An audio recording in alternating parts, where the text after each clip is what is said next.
Nagkahiusa sa pagmugna og movement ang Moro ug IP leader sa Davao City aron iduso ang gobyerno nga nakatutok sa pagpanalipod sa kaayuhan sa tribo, ilabi na karong padulungay ang pagpili sa mga musunod nga opisyal sa nasod.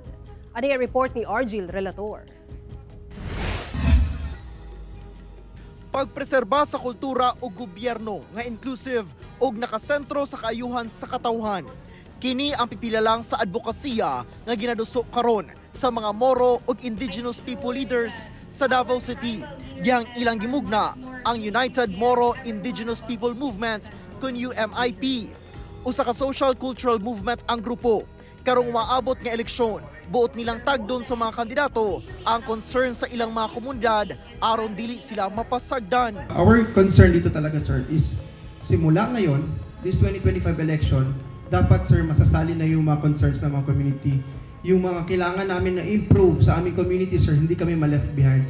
Naninguha sila nga mahatagan og pagtagad ang mga mulo sama sa edukasyon, sanglit na ko kinag-epekto sa Moro ug IP community. And nakabalota sa tanan karon nga ang NCIP gitanggalan nila og budget. So apektado gyud ang ato ang mga kaigsuonang indigenous people, and isa pud na nga amo ang ginapaabot sa tanan nga unta sa mga aspiring leaders nga tagaan gyud nila ang kinahanglan sa amo ang community.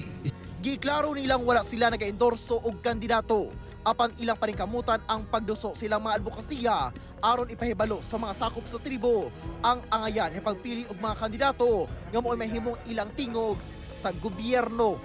I-aware na mo ang mga communities nga pilion ang ato ang mga leaders nga mubit-bit sa kaning ato ang mga panawagan nga kinahanglan sa ato ang komunidad.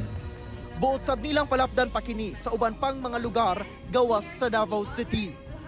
Kauban si Melchor Awing sa kamera. Ako si Argil Relator. 1 Mindanao.